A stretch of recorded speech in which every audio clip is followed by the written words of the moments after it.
Bonjour à tous et bienvenue sur boursicoté.com pour cette nouvelle analyse technique Forex, matières premières et crypto-monnaie. Avec une paire de devises euro-dollar qui semble vouloir rebondir sur cette zone horizontale ici des 1.0630. On est ici sur une phase d'accélération baissière depuis notamment la rupture ici de la zone des 1.0730. Il faudrait revenir ici au minimum sur cette zone et franchir la moyenne mobile 20 exponentielle pour sortir de cette dynamique. Donc autant dire que ce n'est pas avec le mouvement que nous avons eu aujourd'hui que l'on pourra avoir ce type de signal.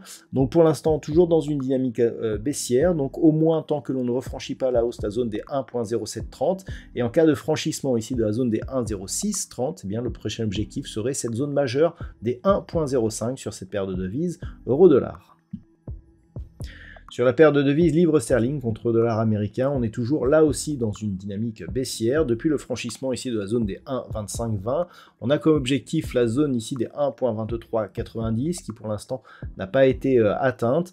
On voit ici que l'on est bien sur des contacts répétés sur la bande de Bollinger inférieure, une moyenne mobile 20 exponentielle qui agit comme zone de résistance et donc un setup baissier. Et donc par rapport à l'intégralité ici de cette dynamique, le fait d'être sorti ici de ce range après une fausse sortie haussière, eh bien, nous donne un signal de retournement et donc en cas de franchissement ici des 1.2390, on pourrait bien redescendre sur des zones ici 1.2280, 1.2130, voire même rejoindre la zone majeure ici des 1.20 sur cette paire de devises livre sterling contre dollar américain.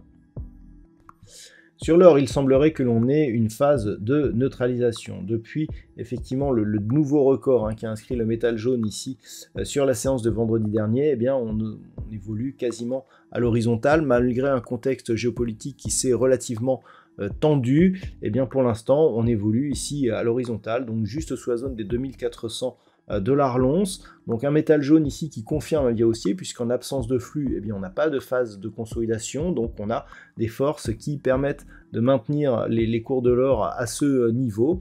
Donc pour l'instant, eh bien ça reste neutre d'un point de vue très court terme, haussier sur une tendance un peu plus longue, et grossièrement, il faudrait redépasser ici à la baisse la zone de 2324 $ l'once pour commencer à avoir des signaux d'affaiblissement. Donc pour l'instant, c'est positif à tous les niveaux sur le métal jaune. Au niveau du WTI, eh bien, nous sommes sur une cassure de la dynamique haussière que nous avons pourtant depuis ici cette accélération que nous avions connue au mois de février.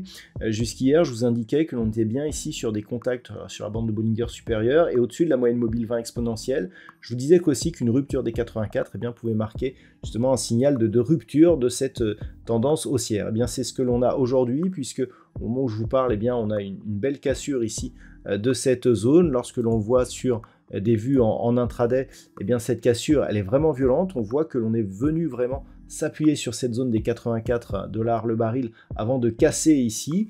Donc clairement on est sur un signal relativement puissant qui pourrait donc continuer. Donc si on revient sur le daily, le prochain objectif c'est cette zone ici qui après avoir été résistance était redevenue support, la zone des 80.50.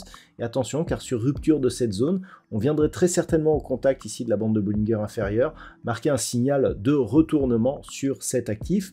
Donc pour l'instant ce n'est pas le cas, malgré ici cette cassure des 84, si on revenait rapidement au niveau de cette zone, eh bien on conserverait un biais haussier, mais si on venait à casser ici la zone des 80.50, eh bien le signal ici de sortie serait confirmé par un potentiel retournement de tendance. Il faudrait donc repasser au-delà des 84 pour rester dans un biais haussier.